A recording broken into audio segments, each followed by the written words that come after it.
Hey, Mrs. Johnson, it's good to see you. I'm glad we were able to get you set up with one of these video visits.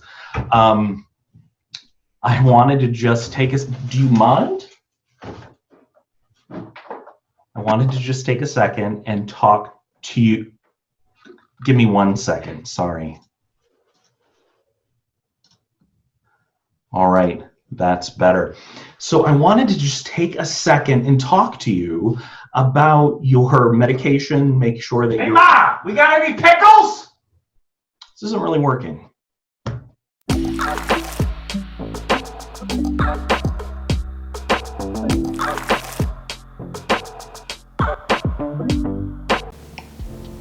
Okay, so we need to talk for a minute about something that might make things a little bit awkward between us. It might make things a little uncomfortable, but we need to talk about how you look. We need to talk about how you look on camera.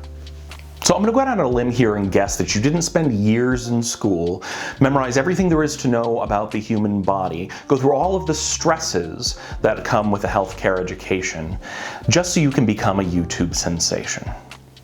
That said, the camera is now one of the newest tools in a caregiver's arsenal. So we need to talk about how you can appear on camera and utilize this new tool in the most effective way possible. So right away, let's address clothing. Now, if you're not going to wear your white coat, it's important that you wear something that, of course, looks like you're a professional caregiver. It's important to remember that patterns are not your friend on camera. No stripes, no checks, no herringbone, no gingham. We definitely want to stick with solid colors. In fact, solid colors like blue and gray, as those are shown to make the human skin look a lot better than, say, reds or yellows. Also, if you believe in color psychology, blue is a very calming color. And really, it is all about building rapport with your patients. So anything that you can do to set them at ease during the video visit process is a good thing. So the next thing we want to talk about is lighting. I'm here in my home office. I'm just using the natural light coming in through my windows. It's not perfect, but it's certainly a lot better than a lot of the default lighting we see in homes and office spaces. And so we want to just talk briefly about how you can improve the lighting situation in your space without spending $20,000 on a professional lighting kit. Now, the first thing you can do is make sure that the light behind you is not brighter than the light in front of you.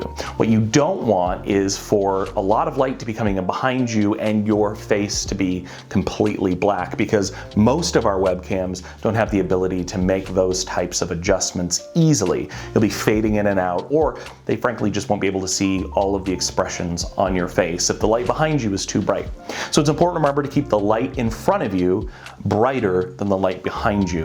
So one of the things you can do is you can use one of those small portable photography lights that you can find on Amazon. They're very cheap, about 50 bucks, a small aperture light or something like that. I mount one to a tripod and just make sure that it's somewhere in the vicinity of my camera, or it's coming at just a little bit stronger of an angle.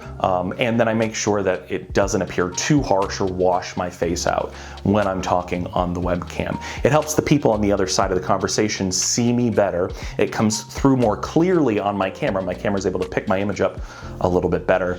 And it helps people understand my facial expressions, those facial cues, those communication cues that we need to make sure are very clear to our patients when we're having these types of conversations. Lastly, let's talk about what's going on behind you during the video visit. And I'm not talking about the cool new Zoom backdrop that well, actually, let's talk about the cool new Zoom backdrop. I'm a huge fan of the Zoom backdrop. I think they're a lot of fun, and sometimes I'll enjoy using those in a meeting. But when it comes to providing patient care, they can oftentimes be more distracting or more trouble than they're worth. For example, I don't know if you've seen, but a lot of times when people have those backgrounds up, portions of their body will actually disappear into the backdrop in the middle of the conversation. Imagine having a conversation with your patient about their diabetic neuropathy, and suddenly your head disappears into your video backdrop. It can be kind of distracting. It can cause a disconnect with the patient.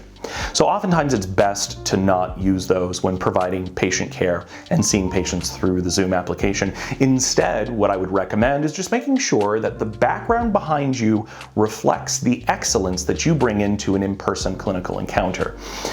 Now, you don't always have the option to have a clean, clear, and quiet backdrop.